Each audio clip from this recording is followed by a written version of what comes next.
Now, well, being the start of a brand new week, let's take you around the weekend auction markets, where again there are some signs of a little weakness just creeping into the housing markets, most notably in Sydney and Canberra. Here's the number of homes on the market, pretty much average for this time of the year, and around about 2,256. The clearance rates, though, are down around 55.1%. In Sydney, 853 auctions, and around 54.5% of those were sold. In Melbourne, which is struggling for home price growth at the moment, 786 auctions and just a little over 61% of those sold. In Brisbane, just 151 auctions, less than half of those were sold, you can see there.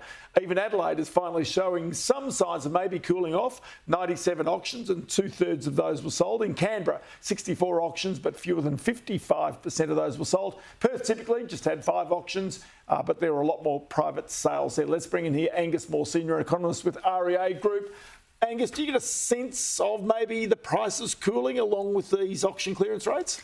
We certainly are. If we look at the pace of home price growth over the past few months, it has started to slow down from what we were seeing earlier in the year. It's still positive most parts of the country, not everywhere. Melbourne kind of the exception there, where we have over the past sort of year or so seen prices down. But prices do look like we're starting to see some of the momentum come out after, what's been a fairly surprisingly strong couple of years given what's happened to interest rates. So that means also for buyers, there's just more stock on the market now, more to choose from, more to sit back and wait and have a look, rather than trying to get into the next property as soon as you possibly can. Yeah, that's exactly right. We're seeing quite a lot of properties hitting market at the moment. There is quite a lot of choice out there for buyers, which is making it a bit less competitive. It's probably part of the reason we're seeing a little bit softer clearance rates in the larger markets, particularly when we compare to, say, what we were seeing in autumn or in winter when clearance rates were a little bit stronger. So I think that's part of the story there. So just one thing, tell me about the number of apartments hitting the market in the capital cities right now. Brisbane went through a phase where there was an enormous number of new apartments built. Chermside, those sort of areas were very strong.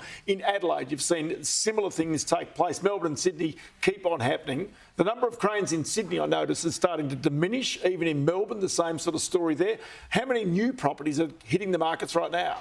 We're not building a lot in general at the moment. It's come up a little bit, but in general, the pace of building is right down from what we had been seeing in kind of the 20-teens, late 20-teens, when we were seeing enormous numbers of apartments being built in Brisbane and Melbourne, which really is part of the reason why Melbourne now looks relatively affordable compared to Sydney. It is a lot cheaper to buy a home there than it is in Sydney, and that is part of the story.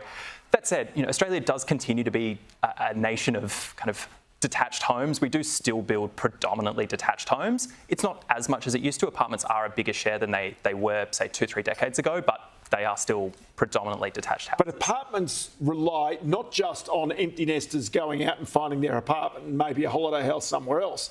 They also rely on investors, because investors rely then on renters to take it. Now, there's pressure in all these areas. So what's the trend in regards to investors being prepared to take on these properties? Yeah, that's right. We do see that investors do make up a larger share of lending for new homes versus existing. So, they are overrepresented in, kind of buying those new builds off the plan and in apartment buildings.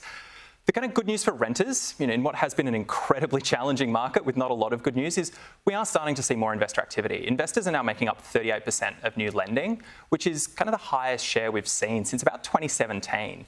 So, and if you can see in the chart there, coming off a really low level during the pandemic, when investor activity was both very low in terms of new investors buying in, and we were seeing a lot sell. And that doesn't look like what we're seeing at the moment. But at that time, if you remember, it was because people were at home, they were buying sort of second properties, third properties. They were buying bigger homes. So they were really crowding out the investors because, now the opposite is occurring, that you've suddenly got maybe some weakness in Victoria in particular. A lot of investors, or a lot of people who might have been buying second homes are getting out, and maybe the investors are starting to take their place. Yeah, and rental market conditions have also changed a lot compared to what we were seeing.